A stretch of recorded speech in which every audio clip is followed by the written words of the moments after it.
Hello, everybody. Welcome to this conference, Holokarma of Nations and Cultures. Thank you very much for your presence. We are online and we have some people here in the room of CIX. I'm going to present myself. My name is Virginia Ruiz. I'm from Spain, but I live here in Foz do Iguaçu. It is a blessing to stay here today with you. I have my Jacqueline. So hi everyone, my name is Jacqueline Cowan and I'm from Australia, and I moved here to Foz do Iguaçu in Brazil in 2014, so I've been here about 4.5 years, and I'm a volunteer of Isaac and Conscientiology. Okay. Me too, I'm a volunteer from Isaac and from Apex too. Okay, so today we are going to talk about this interesting topic that we think. Please be free to ask some questions, to participate. We prepare some questions to participate, okay? So let's start. Okay. Well, first of all, welcome everybody. The Bridge Cultures is a project from ISIC, International Service for the Internationalization of Conscientiology. And the aim of this project is to facilitate the exchange of information between intermissivists around the world, sharing the knowledge of cultures. This year we are going to have 11 lectures from 10 different countries. Here we have all the participants. For example, in February, we are going to have South Africa with Juliana Costa that she's here right now. She's participating online. We have Liliana Alexandre from UK in March. In April, we have Guarani culture with Ulises. In May, Ana Catherine and Eduardo Vicenzi with Germany. Then in June, Portugal with Pedro Gomez. Patricia Sousa with United States. Finland with Melanie. Jacqueline with Australia. And Jeffrey Lloyd with New Zealand. So some of them, they are native, but another, they are not. They moved to this country and they are going to share their experience. So we have, I think, a lot of rich experience from all this conference, okay? So then we come to why are we actually studying this subject. So to understand how the cultural holothosene can benefit or harm the individual, so we see that there's aspects of the culture that can facilitate the person doing their proexis and other aspects which can hinder them from doing their proexis. So it's important to understand, the strengths and vulnerabilities in the country. And to research and know about the country and how it aligns with one's personal proexis and group proexis. Okay. Another thing is this aspect of self-research. Okay. So you can understand the strong traits and weak traits, right, of the cultural holothosene. We're going to be talking about this idea of cultural holothosene as well in this talk, and how it's a reflection of our own, can be a reflection of our own strong traits, okay, of our own temperament. And that's another thing we're going to be looking at is this idea of temperament, provided by our genetics and paragenetics, okay? And so this can facilitate self-research and prophylaxis from cultural idiotisms and things within the culture that take us off track. And then finally, benefits. So the conscious can expand their understanding of the holokarma of nation relationships with their own personal holokarma and past lives.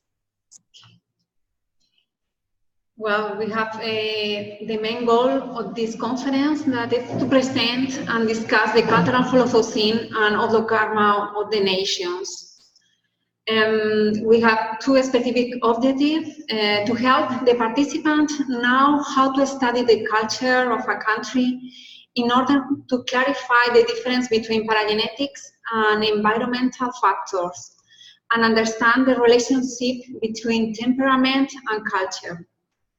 So it's important to know if we receive influence from our country we live or we move on. The relations between the temperament, our temperament, and the nation. Another specific objective is to help the participants reflect and establish initial hypotheses regarding their holokarmic responsibility with the nation. So, do you think we have a responsibility with our nation or not? We are going to discuss today, okay? And so the main topics that we're going to cover in this talk today is, first of all, we're going to define the cultural holothosene and the Holokarma of Nations. Okay, these two concepts are different, but they relate to each other. Then we're going to talk about holokarmic responsibility, as Virginia has already mentioned a little bit. And then the temperament, the relationship of the temperament, our own personal temperament, and the nation in which we reside or live in. And then certain challenges for intermissivists. And then, so let's define what is cultural holothosene. So basically, each country has its own individual cultural holothosene, and it's made up of the behaviours, customs, habits, thosenes of the inhabitants that live there, okay? So, it's the congregate, thosenes and of the inhabitants that contribute to this collective holothosene, which compose the environmental factors and also the zeitgeist of the time. And then, so how can we analyse the country's holothosene, the cultural holothosene of the nation? And that is by researching various aspects, various areas of knowledge. So, for example, studying the history, the sociology, anthropology, economy, health, politics, all these things within the country. So these are the more visible aspects of a culture. So we can, easily, research about these things. The language, the politics, the system of government, all these things that we have mentioned here on the right as well.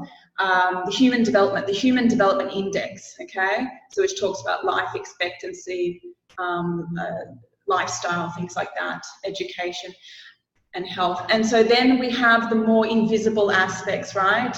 So the values of the inhabitants, the beliefs, the norms, things which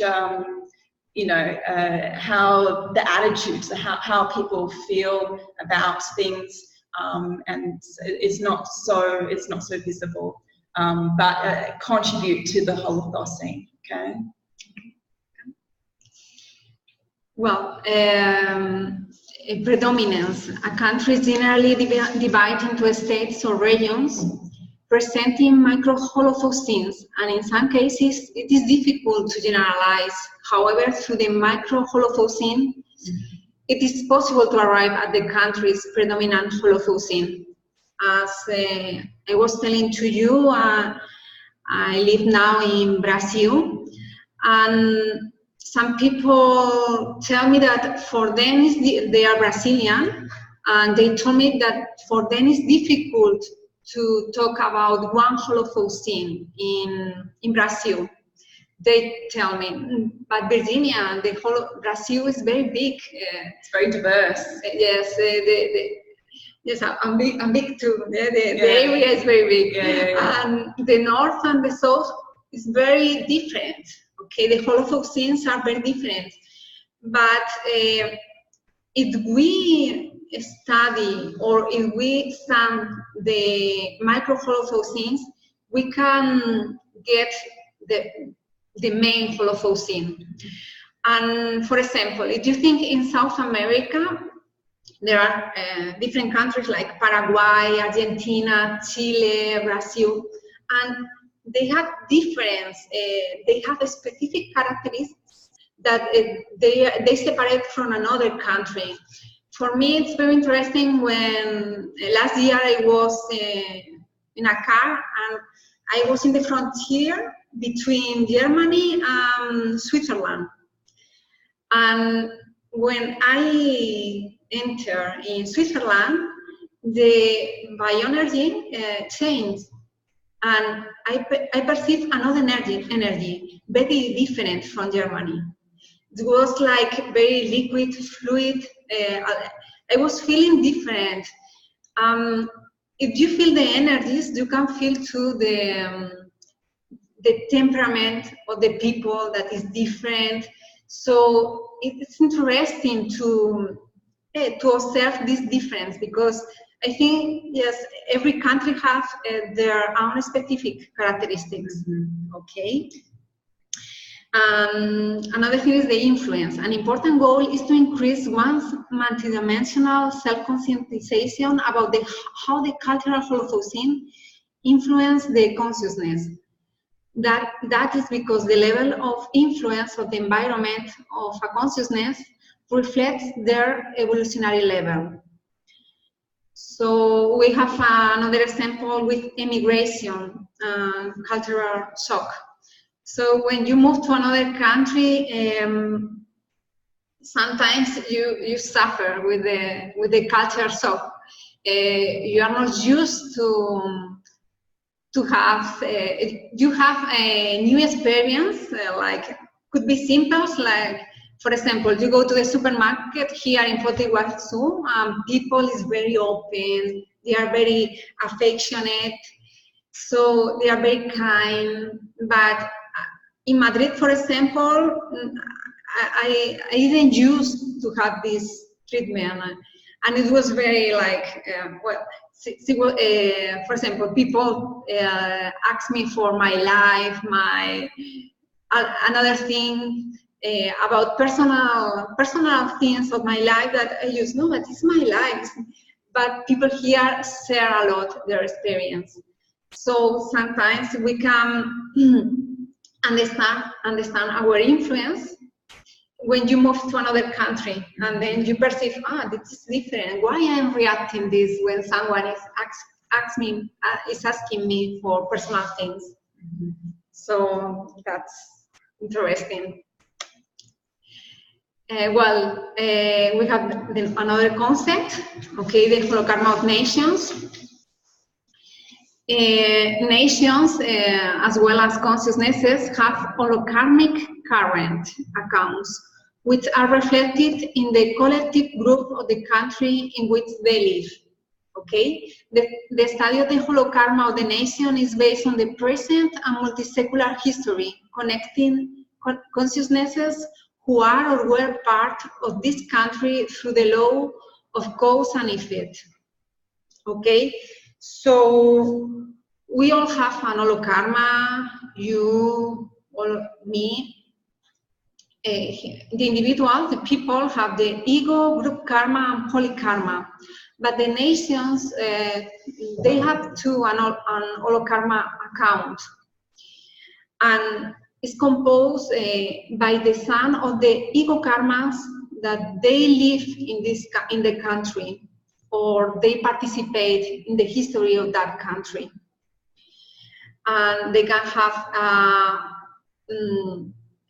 they have the group karma, okay? They can have, could be positive or negative, but they have two polykarmic account, and it could be positive or negative.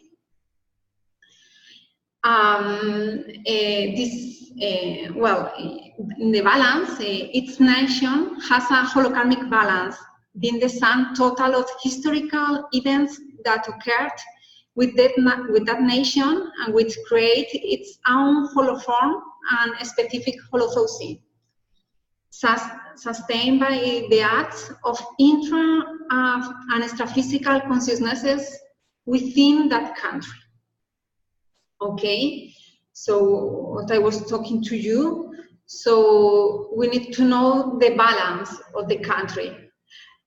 I think sometimes it's clear for us to say, okay, I think this nation has a positive balance. For example, do you think Finland, if I talk to Finland, we can say, well, it's a positive,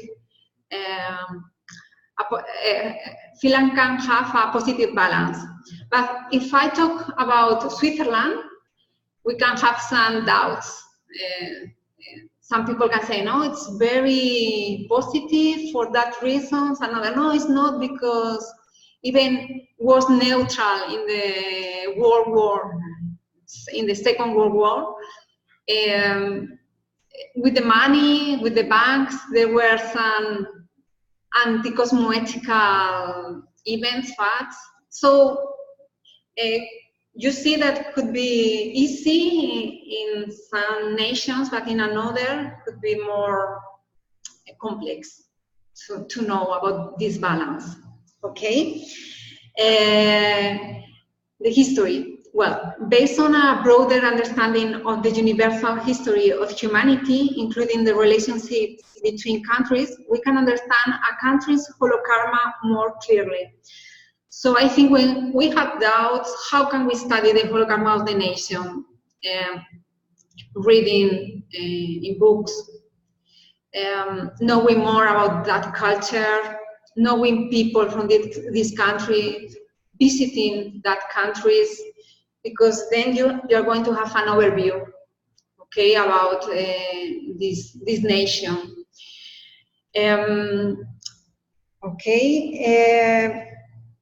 Study the country, it's important to study properly the country, to have a position, okay, because sometimes I see that we have some prejudices about some countries, okay, and I think it's important to develop our knowledge about that, okay.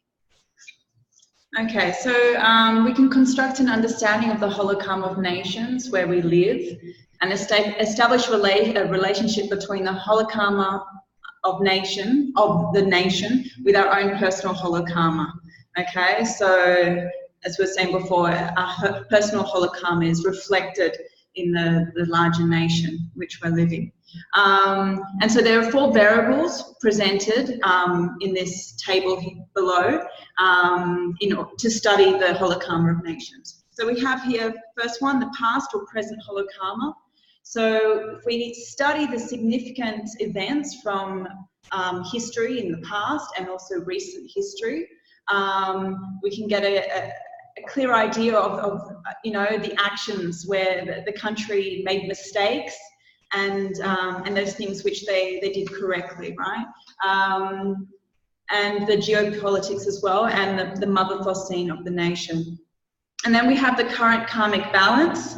Okay, this is another variable. So looking to see with those particular events, which I mentioned before, the events that where the country did things correctly, then these are the events that they're going to get credits, right? It's profits from the actions made. And then conversely, those events where they erred,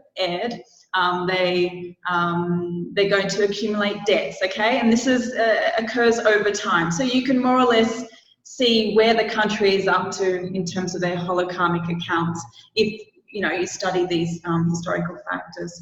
And you can identify as well the groups that were involved, right, in these events, okay? Those groups, the creditors or the debtors of the country. And then finally, the phase of the group karmic cycle.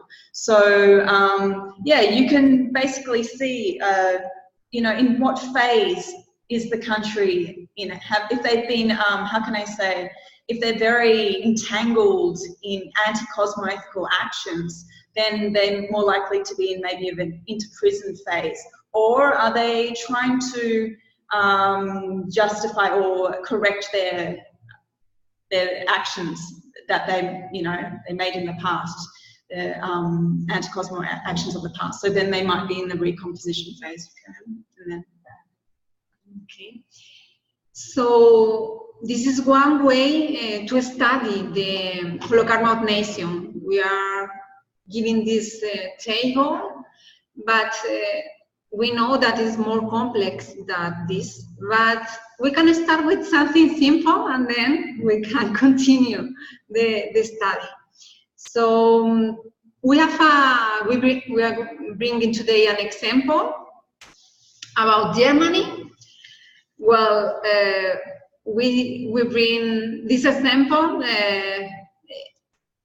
We think we have a relation with Germany, not in this life, but in past lives. I know that I see that there's some people here participating in this conference from Germany. So if they want to talk a little more, please be free, because we are not the specialists. Yes. We probably only live in past lives in Germany, but we don't know. I visit Germany, but I think it's a very good example. Okay, so here it is, the past, present Holokarma, Germany. Well, there's some examples. The World War II, the Holocaust, the fall of the Berlin Wall, could be significant events from ancient and recent history and geopolitics.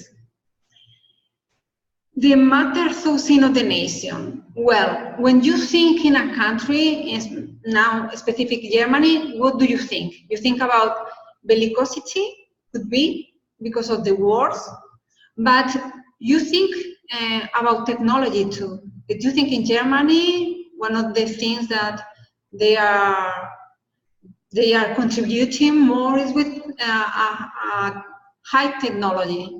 Okay, I'm thinking now in cars, but industries.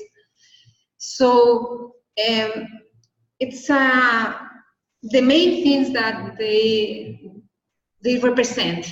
Okay, the second variable, current karmic balance.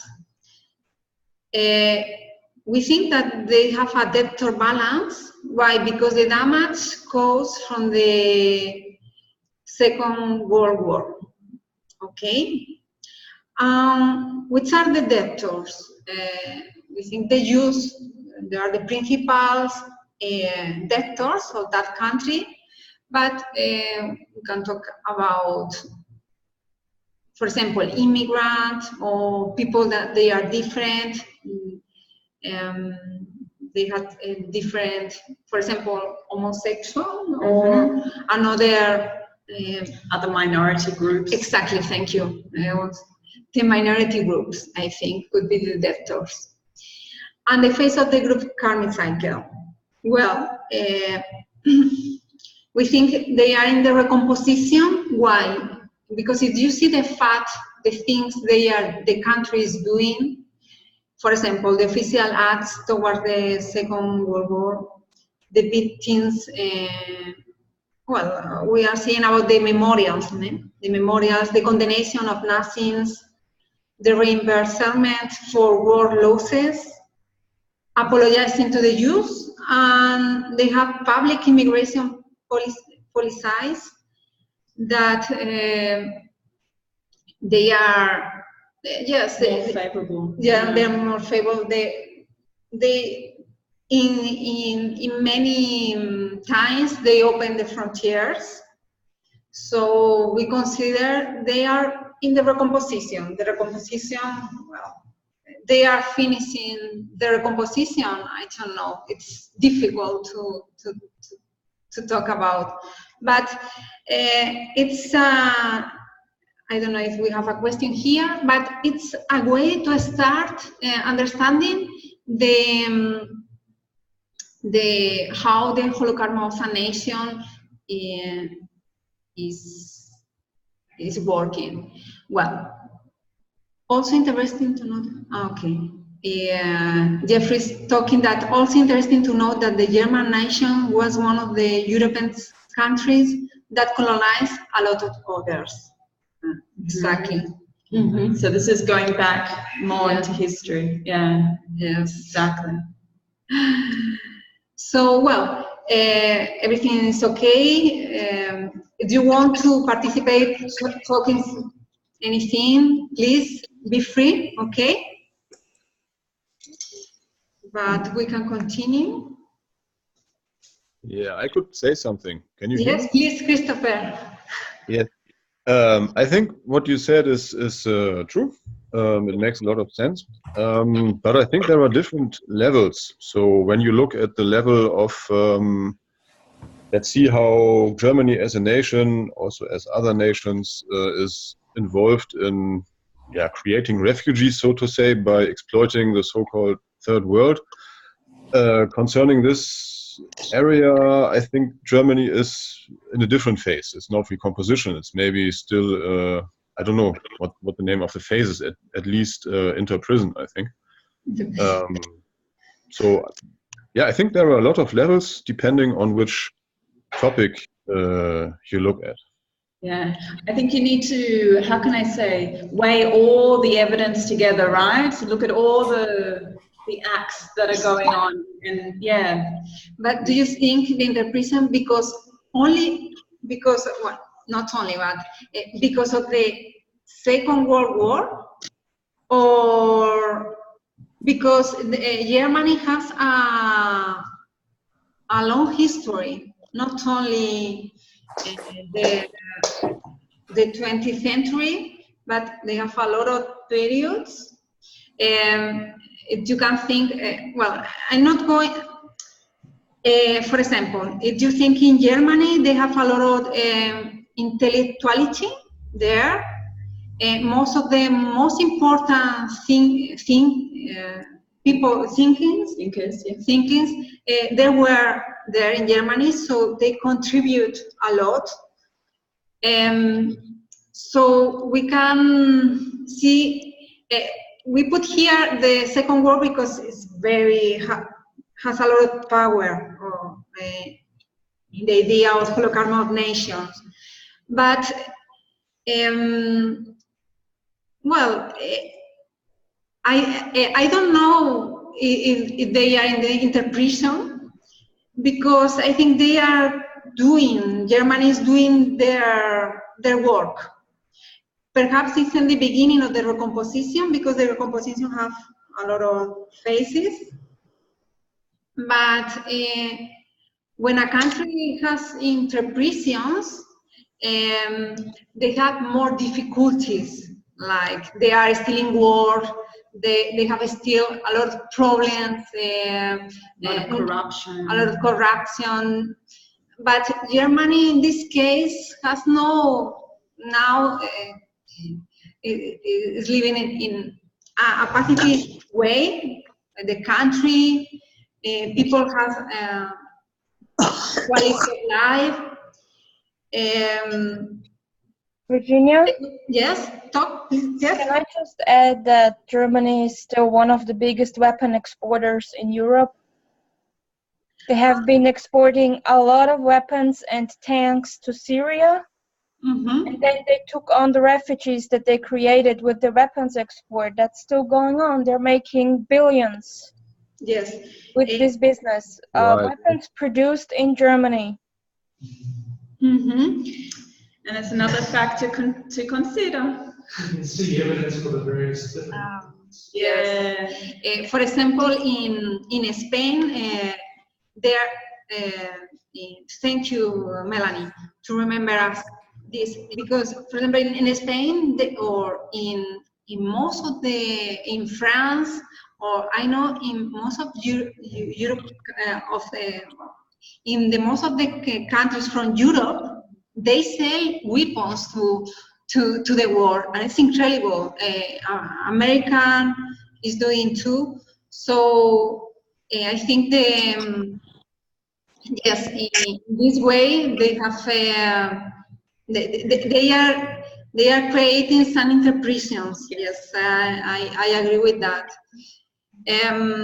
Well, it's not a simple thing. It's very complex, but of course we need one of the things that I want to say that sometimes we need to know more about history, more about things with the specialists of the area.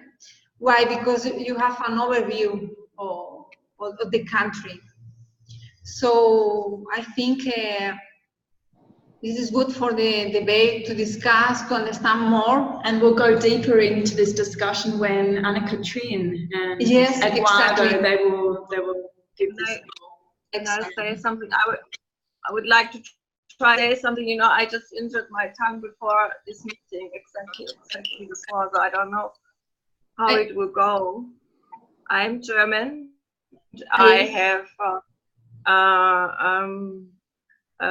like a little bit bigger picture on it, because obviously I have been living in this culture and entrenched in this culture. And if you explore the origin of the two wars, and at the origin there was Germany wanting to become more independent, and that was not very well received by the Anglican countries, America and England and Russia. And so they conspired how they could stop the Germans, and that was the origin of the First World War. And the Germans had to pay a lot of reparation, and this was the breeding ground why he could mobilize so many people to bring them on his side.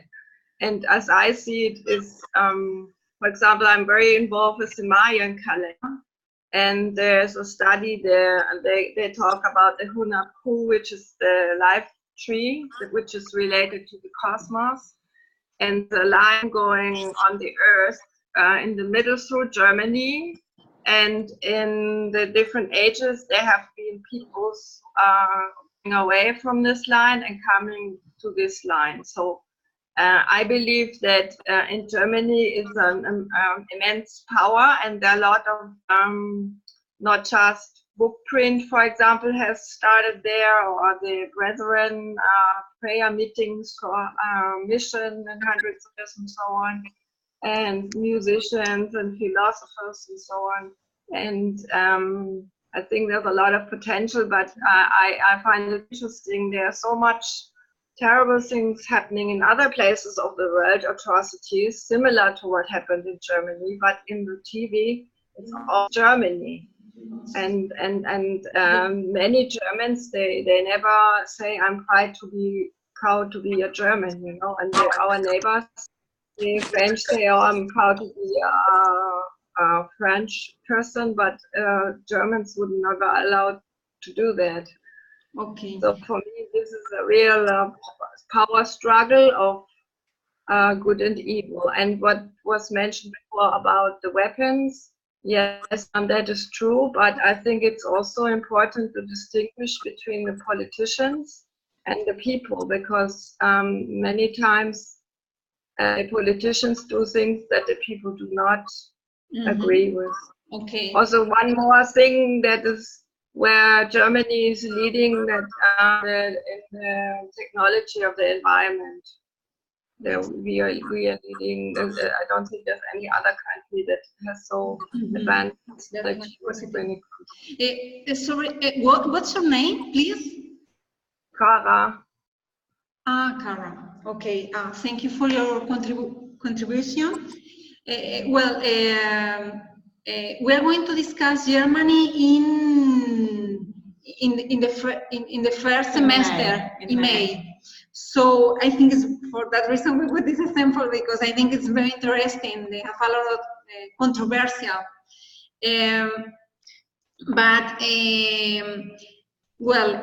One of the things that I would like to say, I think it is not easy to define a phase.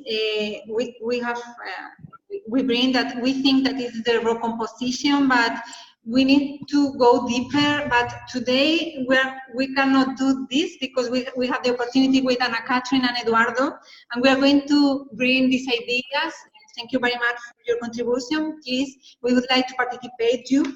But one of the things that I would like to tell to you that when you live in a country, even you are participating in this country. Perhaps you don't share the politicians that the people from the politics is doing, but you have a relation with that country. I think we need to know that we have some responsibilities. Even in every country, they have people with different levels of evolution. So, but in every country, if we do a sum of the population, of the people that they live there, we can have a balance. So it's important to do the balance of the countries. Even there are more evolutionary people, and there are people that they are, but well, we have some ideas about that, because we think in a country we can have, there's some countries more evolutionary than others. More evolved, yes. Countries, they are more evolved than others. So, and the people that they live in this country could be more evolved. But always in every country, I would like to add something on a personal level. I was in Costa Rica for 3 months to study, and we did an exercise in which country would you be born if you had all the choices. And I was very surprised that I said I would pick Germany, because we have so many possibilities, for example, to travel the world and to get educated and so on. So I think it is despite all the problems and all the history, it also gives a lot of opportunity to be born here. Okay, well, so you see that there's a lot of debate, talking about that. I think it's very, yes, yes, but we continue this debate in but thank you for the contribution. That is the objective. So thank you, and we continue. Be free to talk more. Okay, now, okay, well, we want to talk about the difference between Holokarma of Nations and cultural holothosene, because we think it's important to know that they are related. They are concepts that are related, but they are not the same. Okay? So maybe if people mute, yeah. Okay. That's it. Okay. The cultural holothosene changes every so often depending on the zeitgeist, and the Holokarma of the Nations. And the Holokarma of the Nations seems to behave in a more stable way. Okay? Cultures evolve over time, but these cultures have a root or a pattern based on the Holokarma of Nations. The cultural holothosene could be a representation of a period that is part of the Holokarma of Nations. We have here a few examples to understand better. For example, the generation of my grandparents was very different than my generation or the generation of my nephews. So, for example, you compare generation baby boomers with X, Y, Z. They have different way of thinking, a different culture. Even if you think about, for example, the kangaroo syndrome is a current phenomenon that in the past didn't exist. What is kangaroo syndrome? Well, the kangaroo syndrome is a phenomenon that, for example, in Spain is very typical that the daughters, or in a family, the daughters and the sons, they don't go out from their house the family. They stay at until 40 years old inside the house because they say they don't have money and they don't take responsibilities for their life. And this in the past was impossible to occur. People with 20 years old, they used to go. Get married early and then leave the exactly. home. But for example, that occurs, for example, if you think in Japanese culture or every culture, the Japanese culture in the past was very different with this current culture in Japan right now. So the culture change depend on the zeitgeist, the values of the present life. Holokarma Nation is more stable because it's composed of significant events like wars or politics of a country. We were just talking about the war, the Second World War. Or for example, if you think in France, you think in French Revolution. Or if we talk about Inquisition, we think in Spain, we think in Italy too. Or if we talk about communism, we think in Russia, we can think in China. So the Holokarma of Nations could be bigger, and the culture is bigger and is more stable during the centuries. And the cultural holothosene has a tendency of changing. There's some. It depends. So, for example, now with the globalization, the cultures are similar. So, and in the past, the culture was very different because they were not in a globalized world. So that's the difference between the difference between Holokarma of Nations and cultural holothosene. I mean, they are similar. Okay. Mm-hmm. So we can continue. Okay.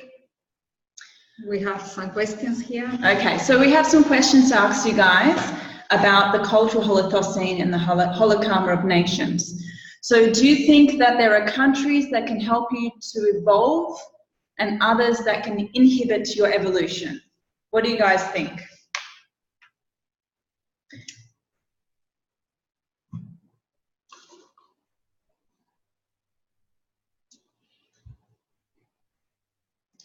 So have a think a little bit. Well, maybe I can give a short example because I moved because I was inhibited with my evolution. So I was born in Austria, and there you have a very conservative, traditional monarchic holothosene.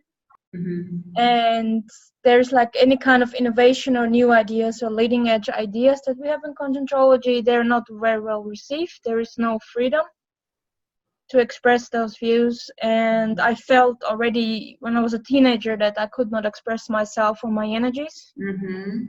And then I somehow had this connection to Finland, and that the holothosene here was much more open and open-minded and innovative and modern, not having these heavy historical ties. So I moved here, and in Finland is where I found Conscientiology. I would have until this day not found Conscientiology in Austria because it's not present there. Yes, yes. Interesting. That's a good contribution, Melanie. Yeah. I mean, and it also, how can I say, depends on the individual with their own, how can I say, holobiography. I was just thinking, for some people living in certain countries is not advisable because of their involvement with those countries in the past. You know, if we talk about a holoform, like a positive holoform or not so positive holoform, and certain, holoforms can, how can I say, react negatively with the person. So it's not advisable for them to be there. I think sometimes you can't even live in the country. For some reason, you have to leave the country. Yeah, it's difficult to stay there. That's not working. Yes. So Virginia was saying? Liliana, Liliana is here, is telling us, you can repeat higher. Okay. I was saying that when your connection with the country is you have a lot of debt, for some reason you're not even able to live in that country. Yes. It's not for long. Something makes you leave. You can't stay. Yeah, exactly. So Liliana was saying when a person has a lot of debt in a particular country, it can be even difficult to live in the country, and there'll be something that will, prevent the person from actually staying in the country. So this can happen as well. But yeah, there's lots of factors, right? Is there anyone else would like to contribute to this question, or should we move on? I think we can. Okay, so the next question is, sorry? Sorry, okay, can I? I would like to speak. If I can. Yes? Please go. I have an opinion that sometimes the country does not inhibit the person to evolve, but sometimes you go to a place that is worse than where you came from, but it's for a reason. It's to help that group. Yes. So, Okay. for sure. Yes. So even if it's not, are you saying like even if it's not the ideal country to be in, you go there for a specific reason because you have assistance that needs to be done to a specific group? Yes, but when you assist others, you always evolve. So in one way, even for example, the quality of life of that country is not okay. It's worse than in your country that you were born. But even when you are doing assistance, you are evolving. You are not in the same level. So I think the country helps you to evolve. Why? Because you are doing your existential program. So when you do your existential program, you are evolving. So yes, so it works both ways. Yeah. So the next question: do you think that there are countries? Sorry, can I yes. say something quickly? I think it can be both. For example, I feel like in Germany I have had good education, I've had good financial status, I have got a passport. We are not listening very well. I don't know your microphone. I don't know if it's okay, but there's an echo. So we are going to ask you if you please can write down, because really. We want to understand what you're saying clearly. Yes. I put in on another microphone. Is this better now? Is it a little bit, but it's still, there's still an echo. Yes. Okay. So you want me to write it down? Yes, please. Okay. Well, I think they are telling us here that the sound is bad, so even the presenters. Wow. Is that the case with everyone? How's the sound? We didn't actually do a sound check in the beginning, but it's okay. Okay, for some of them it's okay. Yeah, I think so. Well, there's some people talking. Okay, the screen is stable too. Okay, here is Cara. I think it can be both. Education was good, money was good, passport, but mine is limiting, so time to go elsewhere, but I can do that. Yes. So this is the thing. There's positive qualities within the holothosene, and then there's those qualities that can inhibit, right? And we need to be lucid and not allow it to influence us, right? And take us off track. And so this is the challenge. Are we able to do this in the country that we're living in? and you know, if there is a better place to go where we can fulfill our proexis and have less influence. Okay. But that's it. The next question is, do you think, if you can lift this up a bit, thank you. Do you think that there are countries with a higher concentration of more lucid consciousnesses? And if so, what are the characteristics of these countries? And then you could say the converse, right? And the opposite side as well.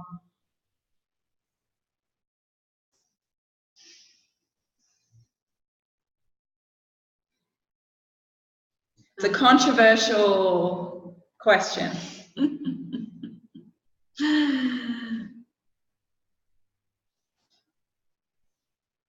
It could exist. For example, we were thinking about number one. I tend to think not. Almir is saying it could be good to talk about one case country. Okay.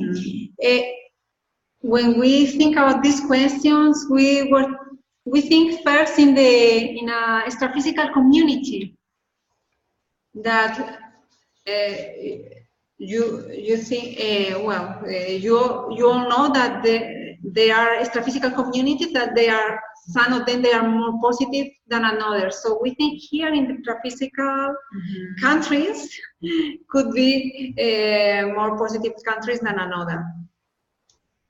There are other people.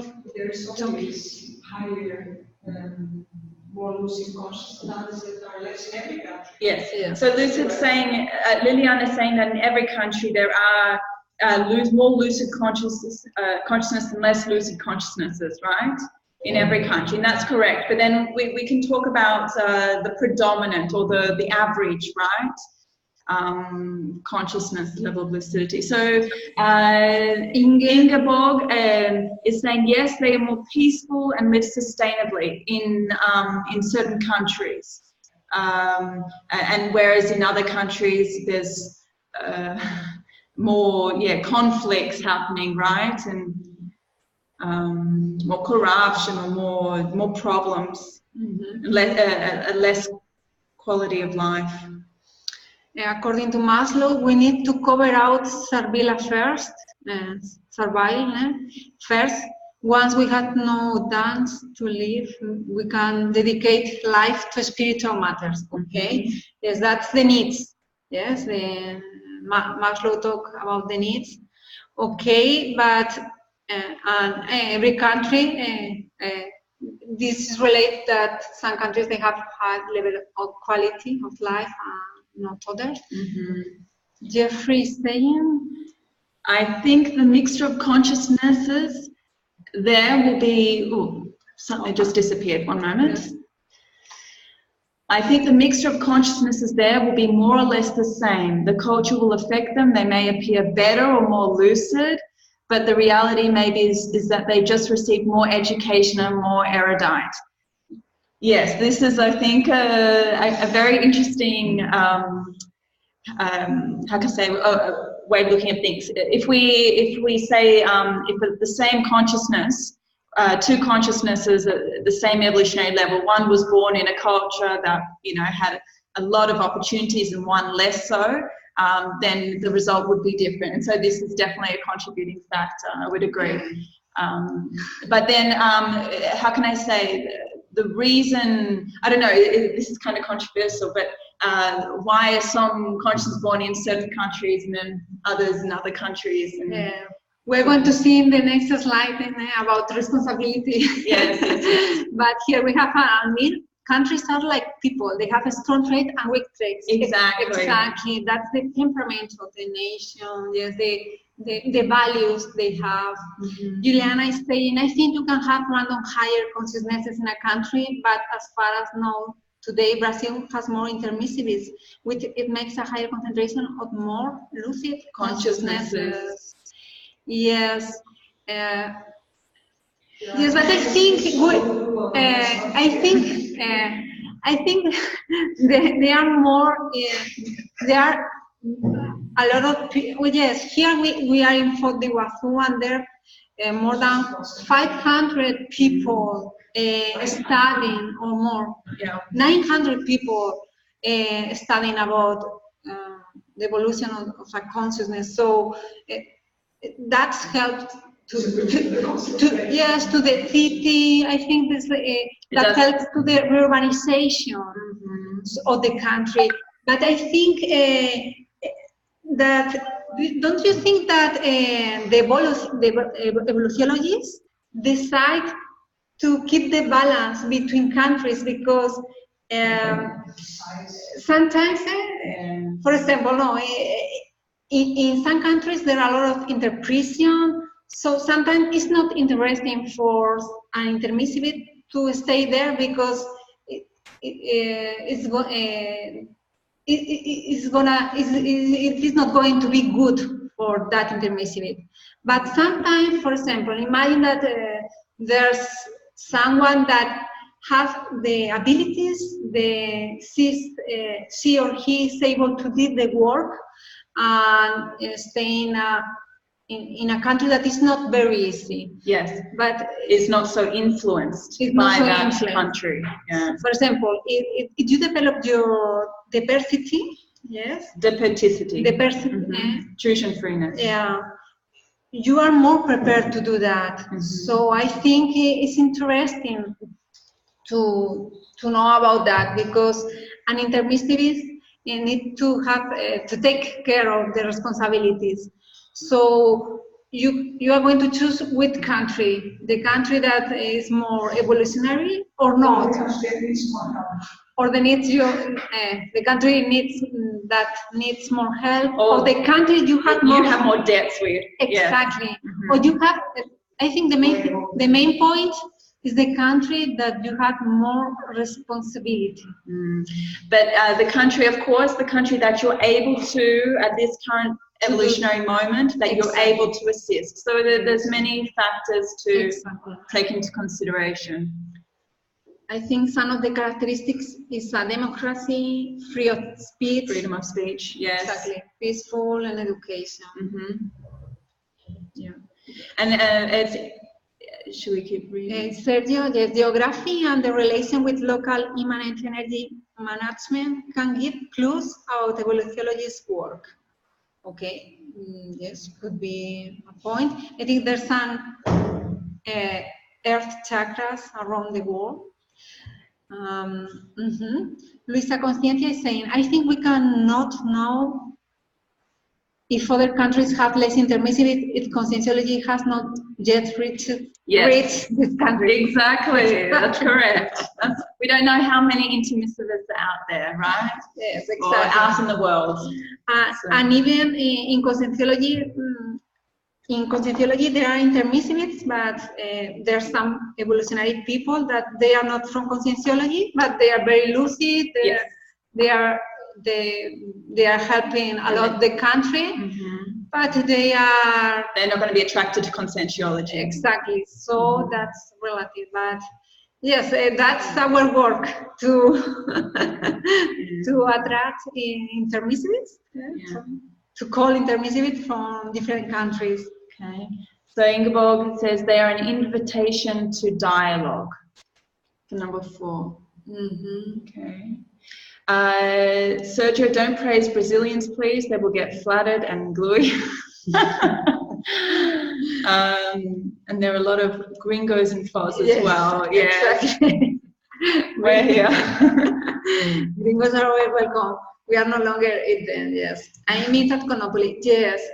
And that's I think it's very important or serious to have a position in which country do you want to live and why.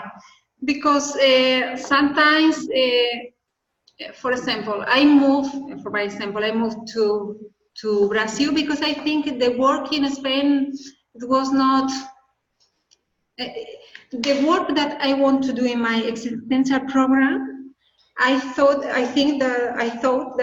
I couldn't do in my own country, so I decided to move to Brazil because there was a project that I would like to participate, and this project helped me to do, or is helping me to do my existential program. So I think you need to think about your existential program.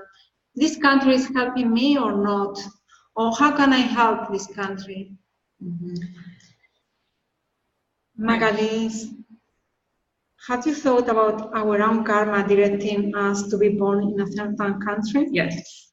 Well, I think there are some questions that they are related to this Magali. This question we are going to discuss in the holokarmic responsibility. So if you wait a second, we are going to talk in a minute. But I think we can. Do you think we can pass? Or Yeah, just yes, one. there are more. Yes, I guess just to this idea with Virginia was talking about the ideas, the borders. Just another factor to think about is this idea that thinking about understanding the Holokarma of Nations and the way that different countries control their borders is very interesting, right? To understand this Holokarma of Nations. For example, how easily are you able to move from one country to the other? Is the consciousness able to move from one country to the other? And to what extent is the evolutionologist involved in actually preventing consciousnesses from entering into another country and limiting and preserving the country in a way? It's just a different perspective, a different something to think about, because we always think, it's the government and they're blocking immigrants from coming to the country, but to what extent is the evolutionologist involved in trying to preserve the karmic balances between the countries? You think also the movements like the European Union is involved already over 26 countries with open borders. Yes, exactly. Exactly. So Liliana was saying a very interesting observation with the European Union. They have open borders between the different European countries that are involved in the European Union, and that's 26 countries. So what does that mean, right, for the consciousnesses within those countries that have that easy access between countries? And then, of course, in the situation within England, right? Well, what's going on there, right? With now moving out of the European Union. So it's very interesting to think about. Okay, so we can continue, or someone wants to talk? We can continue? Okay, come on. So let's continue. Okay. Okay, we are going to put this. Oops.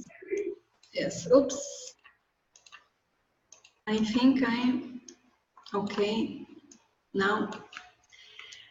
So here is the question that Magali was talking. We're going to talk in this topic about hypothesis of holokarmic responsibility. Recomposition. I think we think it is interesting to understand the nature of responsibility of each conscience or group of consciousnesses with the past, that is, in which area reparation or recomposition of the damage is needed, or how the individual or group can help the country. So there's a principle that is the evolutionary restoration. There's a verbatim in the encyclopedia talking about that, the evolutionary restoration principle, that you need to repair or to do the recomposition of the damage you made or you did in the past, in your past. So you can do in two different ways, in the opposite action and in the compensation of the evolutionary damage. In the opposite action, I have an example for that, but the idea is you do the opposite you did in your past.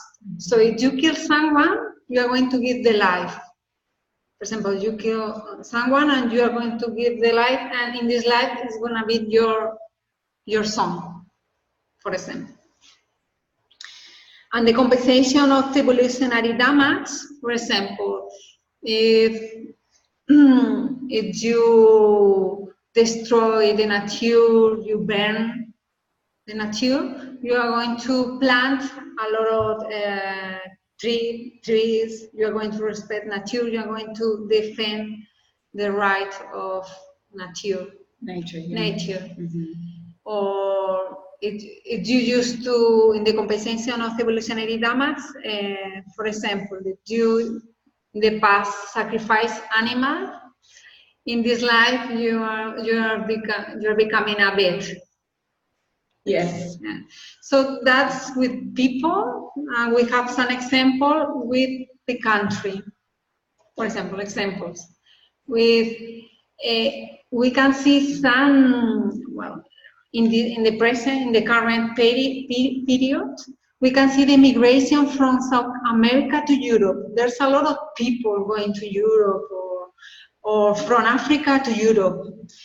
And we can see this, what is the relation, the hypothesis, because these countries, South America or Africa, were colonized countries.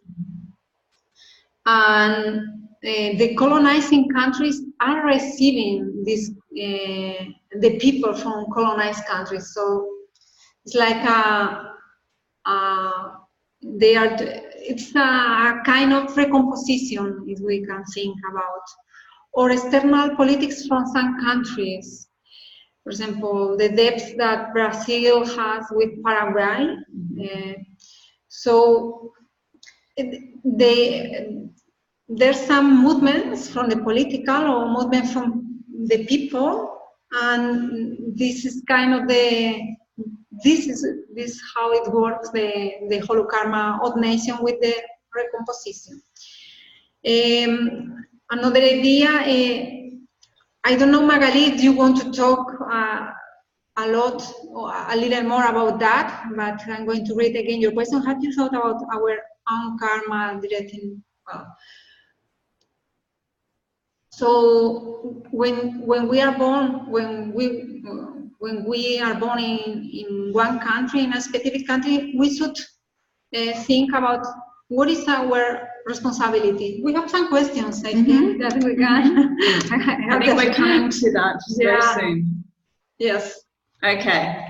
So the questions about the hypothesis of holokarmic responsibility. So the first one, do you think all people, including intermissivists, need to engage in the recomposition process in this life? Okay. So what do you guys think? Because do you think we have responsibility, all of us, with our country or not? How can we know? And this is specifically in relation to Holokarma of the Nations, right? So, holokarmic responsibility. Well, if no one is talking, if you want. Okay. And then another question is, can you think or talk about personal examples or examples about others? One moment. From others of holokarmic responsibility. What are the actions you can do now? So I guess I can talk about my personal example, and then, you know, just to give an example. For example, I was born a Jewish family, so I see that just, for example, in looking at, I feel like I have a holokarmic responsibility to the Jewish culture and the Jewish group related to that. And yeah, for example, I can look at myself, and I think we're going to talk about that with relate to temperament, but I can look at my own aspects of myself, which are reflected in the group. For example, one aspect is this idea of victimization, and related to, you know, things that happened in the past, and, you know, and then so, for example, the actions that I've done, like, for example, I've already started writing about this, trying to understand more about it, written a verbatim about this topic, and starting to write a book. So I do feel there is that holokarmic responsibility. So I think someone, Juliana, I think she answered to the first question. So not necessarily. Sometimes the ego or the group karma needs more effort now for then to move to the recomposition. It depends on each case. That's correct. Exactly. Some people are going to be just focused on just dealing with themselves, and but I guess yeah. I would say that this should be on an ego trip. Yeah, but then for intermissivus, this is another question, right? So Intermissive course, you have a much higher responsibility on the group karmic level. So Liliana says intermissivus have if you have an intermissive course, then you has have a lot more responsibility on the group karmic yes. level, at least. Yeah, you have a lot more responsibility on a group karmic level. At least. So Jeff was saying for question 2, go for polykarma if you can get there. Yes. And then question 3, I don't think we've talked about the question yet. Should we ask the question? So the question was, do you think that we need to wait to access our past lives to do recomposition, or is it not necessary? How can we access information? Okay, so not necessarily. Go ahead. Why wait? Do assistance, inter-assistance. Exactly. So I guess it's past lives gives us a lot of information, right? It'll give us a lot of clues about our link with ourselves related to the group and the nation. But you know, there are a lot of clues within our own lives that we can access. Okay, so we are who we are now. Our present reflects our past. So all the information is here. We don't need to necessarily have a full experience and memory of the past.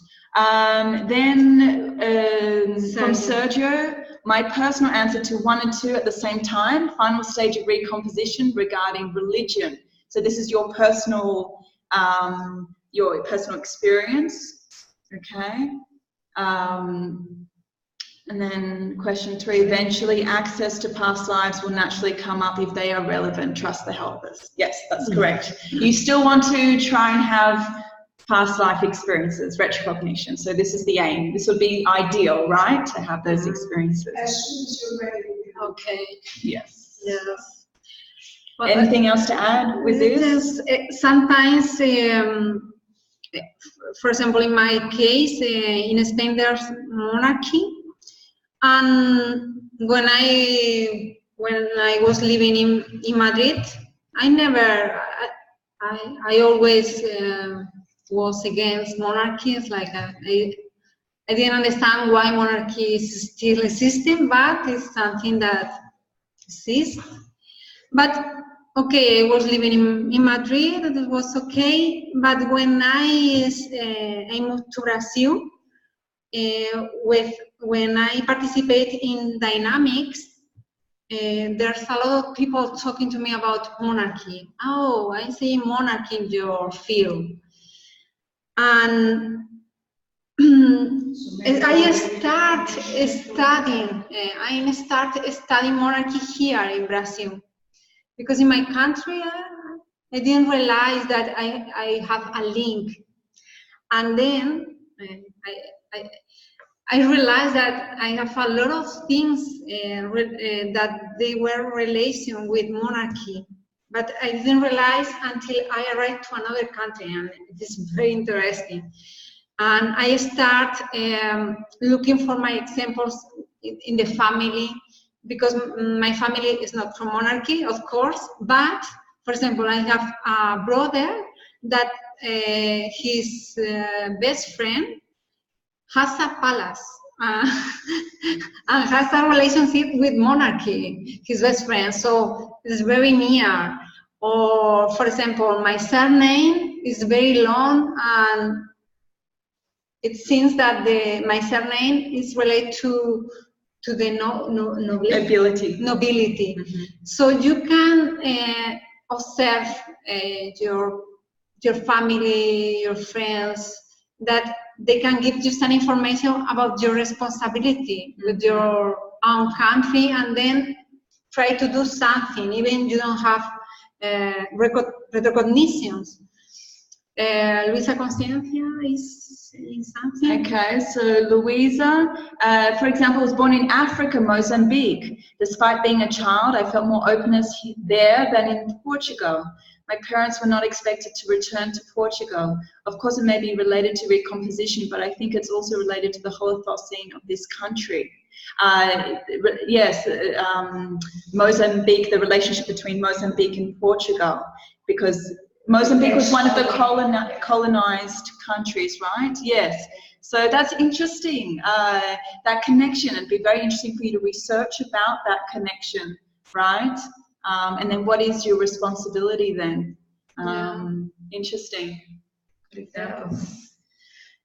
Okay, so let's bring up the video maybe? Yes, the video is here. Okay. For instance, there's a lot of people regarding that connection. There's a lot of people born in the 60s and the 70s that I have lots of friends born in those decades, 60s and 70s, that were born in Africa, and I all met them in the continent, in Portugal. So everyone came to the continent. Why? You know, we need to start asking more questions. Yeah. We may not understand the full mechanism, but at least ask questions. Yeah. Why certain groups of people immigrate from one particular country to another, and from one continent to another? Yes. Yeah, exactly.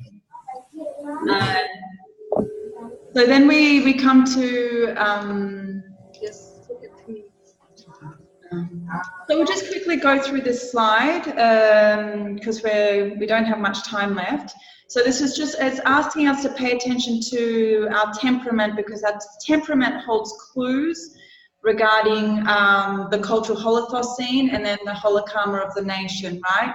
And the temperament is seen as something that is, you know, the root core of ourselves, the basic intraconsciential core. It's something that changes very little over time and expresses the ego karma, right, of ourselves. And we can study the strong traits and weak traits of the country, right, help us to distinguish our own temperament, and vice versa, studying our own temperament to understand as well the larger culture, the Holokarma of the Nation. And then we can also, the importance of knowing about this is then to be able to recycle aspects, you know, those aspects that we need to recycle, those weak traits, and assume those strong traits as well. And just to give you an example, for example, people from South America are more flexible but disorganized, and from Europe they're more organized, but the tendency is to have a more rigid behavior. And just an example in, for example, an event that happened just very recently was the flooding of the dam in Brazil. And it's interesting because up to 200 people are missing and probably are dead because of the negligence and disorganization of people, you know, that were involved in the dam. So it's seen as something that could have been prevented. And this is going to have an effect on the Holokarma of the Nation. And so this is just a small event, but an example that shows you how the behavior of the people can influence the events and have an effect on the individuals. Oops. We have some questions for you about temperament and Holokarma of Nations. Can we establish a relationship between our temperament and the nation? Do you think that a country can reinforce your strong traits or intensify your weak traits? What do you think about that? Yes. Yes. Why? For example, I have an example. Imagine if someone has a tendency of depression. She has a temperament, or he, they are sad with so often. So if they, for example, decide to move to Portugal, could not be well the best choice for them. Why? Yeah. Because Portugal has this tendency of being more melancholic. Yeah, they like it melancholy. Yes, they like. So it is not very. When we choose, for example, a country, the country can influence in a bad way. But we would like to hear from you. What do you think? But the thing is, you have to find that in yourself first. Then, if you identify it, then you can do something. Yes. Liliana said that it's important to identify those traits within yourself first, and then you have the opportunity to do something about it. Exactly. Well, there's another question here, only to read. And then, do you think that moving to another country can help you to recycle your weak traits, or it's not related? Do you think you could do the same amount of recycling in our own country? So, for those people who've moved, you have your experiences, or even those people who haven't. What do you think? Country, you gain perspective, and when you gain perspective, you realize things about yourself and your country that you would probably never do if you had stayed in the country where you were born. Yes. So that gives you a lot more material to recycle. Liliana is talking that you can gain more perspective when you move to another country, because yes, you realize things that you didn't know about yourself. Yes, and then you can recycle better.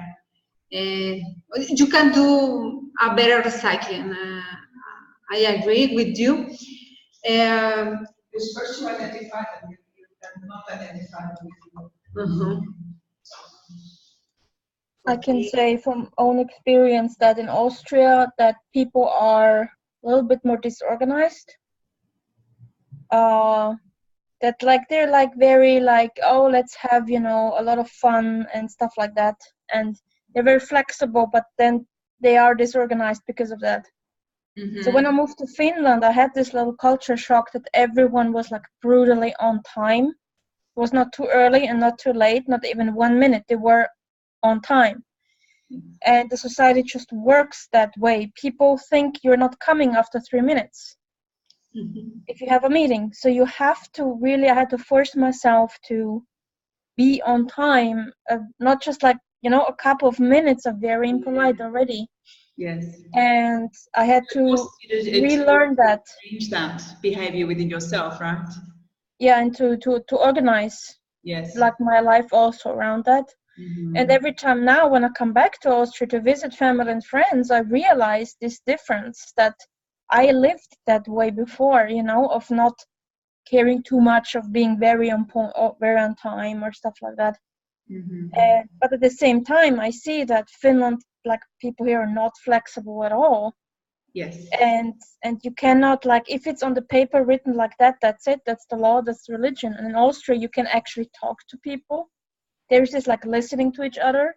So it's you have this one trait, organization versus disorganization, and flexibility versus rigidity. And it's this, it's two sides of the same coin, basically, that you can see one extreme and then the other extreme. So for example, when I was in Brazil, I would meet people in Foz and they were half an hour late, and I would not get even a message of sorry, I'm late. And I was convinced the person was not coming. And then they showed up it's the most normal thing in the world. Yes. So it's it's this kind of small things in life can show that, yes, of course, you have to recycle a lot of your behaviors. Yes, and another thing is, how do you, like, when you go to another country, and then this idea of adapting, right? Because if you don't adapt, then you know you're going to have that problem, the issue, because you react strongly to the differences. But it's very interesting. Like, yeah, that's no example. We have thank you. We have another people talking here. I think if you live in a country, you have a past life, that nation can bring some past traits that you do not use to manifest in the country you were born. Of course, Juliana. Sergio, absolutely. One reason for the Sun organization embrace in Brazil is the way Brazilians see space. They perceive space as larger. Counter example, clock organization in Japan, where space is perceived as tiny. Moving countries can often generate crises. A crisis can generate recycling, or just more crises that you don't see. Exactly. So, well, we have a few minutes. We are going to, yes, we are talking about time. So yes, exactly. It was very interesting that the time we finished. But well, we have some information that we are not having time. There are some principal ideas that we are going to send you the material if you want, so don't worry about it, because we're going to you can read at your hand. Only we want to thank you for your presence today here. Thank you for your contribution. Yes. We know that it's a very interesting theme, and we have at the end of the conference, we used to do a quickly exercise for this assimilation. So could be 2 minutes, but we would like to know if you would like to participate or not. If it's okay for you, but it is not,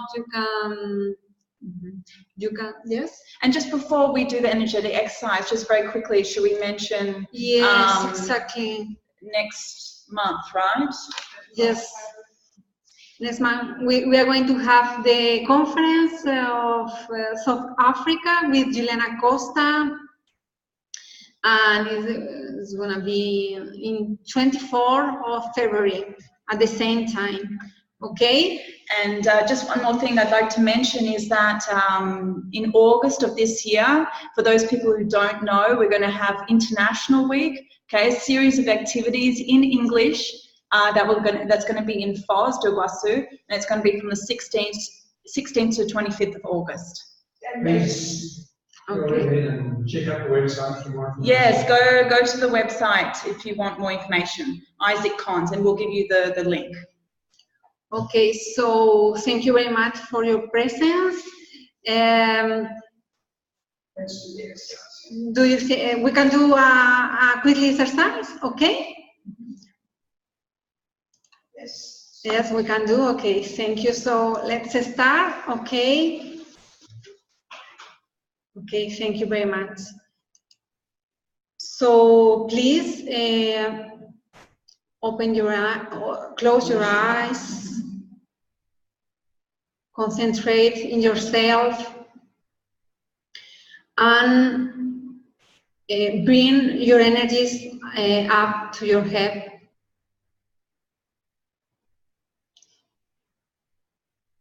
And then you are going to bring down your energies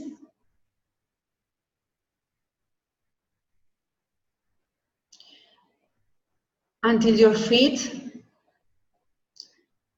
and then bring up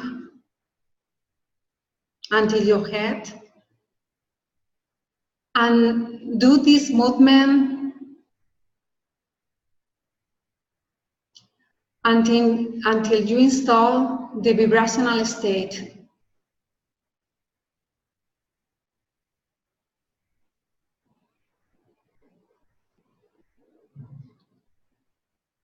Continue moving your energies in your return.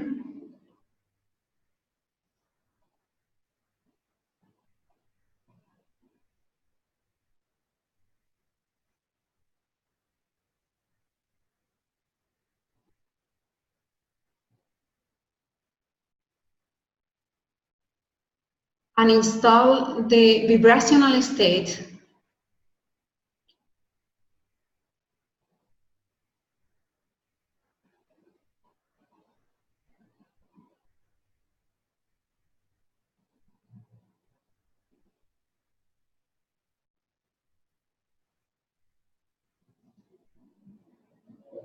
Okay, very good. Now you can start sterilizing your best energies to the room you are.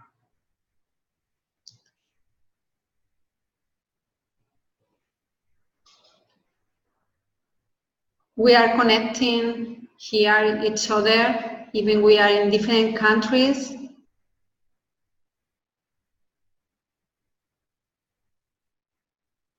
So we can sterilize the best energies for all the participants here.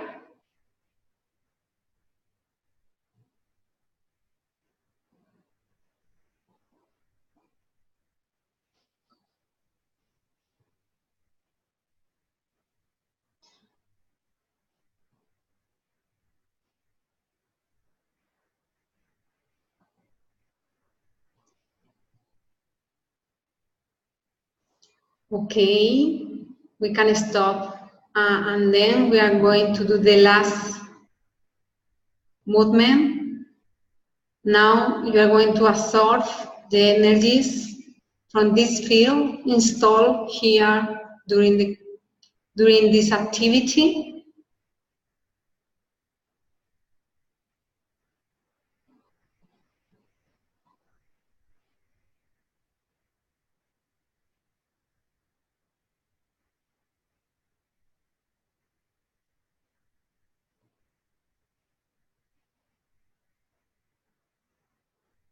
Intensify the absorption of energies.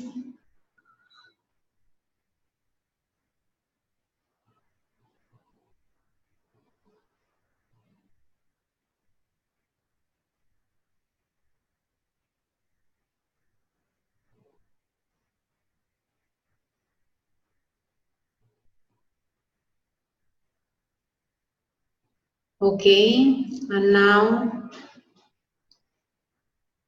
we can stop the absorption, and little by little we can return to our body, doing small movements.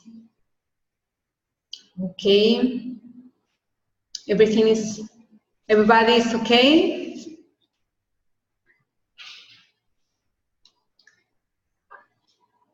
Thank you very much. Thank you. Mr. saying congratulations on this initiative. Good Sunday for everyone. Thank you, Louisa. Thank you for participating Yes. here today. It was a pleasant.